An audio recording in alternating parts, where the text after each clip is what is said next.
एक पंडित जी के घर में उनकी पहली संतान का जन्म होने वाला था। उनका नाम पंडित विष्णुदत्त शास्त्री था। पंडित जी ज्योतिषी के प्रखंड विद्वान थे और उन्होंने दाई से कह रखा था कि जैसे ही बालक का जन्म हो नींबू प्रसूति कक्ष के बाहर लुढ़का देना।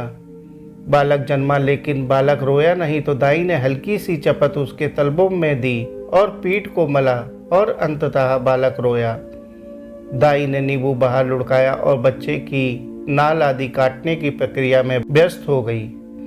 उधर पंडित जी ने गणना की तो उन्होंने पाया कि बालक की कुंडली में पितृहंता योग है, अर्थात उनके ही पुत्र के हाथों ही उनकी मृत्यु का योग है। पंडित जी शोक में डूब गए और अपने पुत्र को इस लांछन से बचाने के लिए बिना कुछ कहे बताए घर छोड़कर चले गए।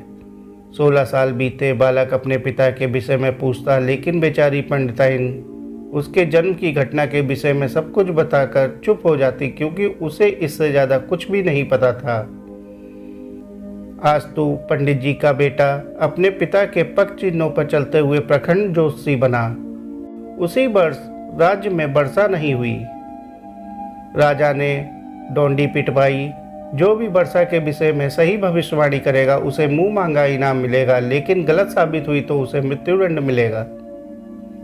बालक ने गणना की और निकल पड़ा, लेकिन जब वह राज दरबार में पहुंचा तो देखा एक वृद्ध ज्योतिषी पहले ही आसन जमाए बैठे हैं।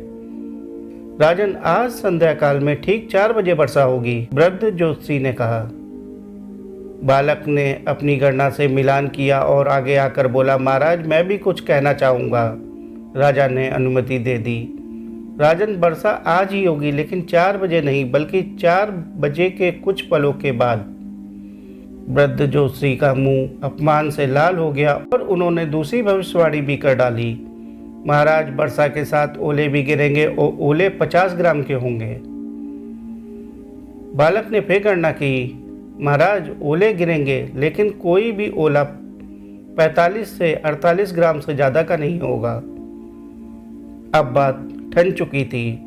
लोग बड़ी उत्सुकता से शाम 4 बजे का इंतजार करने लगे। 3:30 बजे तक आसमान पर बादल का एक कतरा भी नहीं था, लेकिन अगले 20 मिनट में क्षितिज में मानो बादलों की सेना उमड़ पड़ी।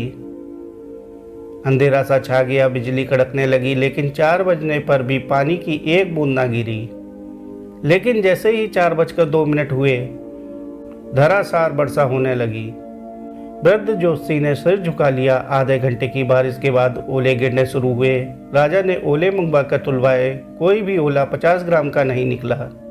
शर्त के अनुसार सैनिकों ने वृद्ध ज्योतिषी को गिरफ्तार कर लिया और राजा ने बालक से इनाम मांगने को कहा। महाराज, इन्हें छोड़ दिया जाए, बालक ने कहा। राजा के संकेत पर वृद्ध ज्योतिषी को मुक्त कर दिया गया। बजाय धन संपत्ति मांगने के तुम इस अपरिचित वृद्ध को क्यों मुक्त करवा रहे हो? बालक ने सिर झुका लिया और कुछ क्षणों बाद सिर उठाया तो उसकी आंखों में आंसू बह रहे थे, क्योंकि ये 16 साल पहले मुझे छोड़कर गए मेरे पिताजी श्री विष्णुदत्त शास्त्री हैं। वृद्ध ज्योतिषी चौंक पड़ा। दोनों महल के बाहर चुपचाप आए, लेकिन अंततः पिता का वात्सल्य छलक पड़ा और वह फपक कर रोते हुए बालक को गले लगा लिया। आखिर तुझे कैसे पता चला कि मैं ही तेरा पिता विष्णुदत्त हूँ? क्योंकि आप आज भी गणना तो सही करते हैं, लेकिन कॉमन सेंस का प्रयोग नहीं करते, बालक ने आंसुओं के मध्य मुस्कुराते हुए कहा। मतलब? पिता हैरान था। वर्षा का योग 4 बजे का ही था, लेकिन वर्षा की बूंदों को पृथ्वी की सतह तक आने में कुछ समय लगेगा कि नहीं? और दाई माँ बालक को जन्म लेते ही नींबू थोड़े फेंक देगी, उसे कुछ समय बालक को संभालने में लगेगा कि नहीं? और उस समय में ग्रह संयोग बदल भी तो सकते हैं, और पितृहंता योग पितृ रक्षक योग में भी तो बदल सकता है ना? पंडित जी के समक्ष जीवन भर की त्रुटियों की श्रृंखला जीवित हो उठी और वो समझ गए कि केवल 2 शब्दों के गुण के अभाव के कारण वह जीवन भर पीड़ित रहे, और वह शब्द थे कॉमन सेंस। साथियों, कहानी को आखिर तक सुनने के लिए आपका बहुत बहुत शुक्रिया। कहानी अच्छी लगी हो तो कहानी को लाइक और चैनल को सब्सक्राइब कर लीजिए। धन्यवाद।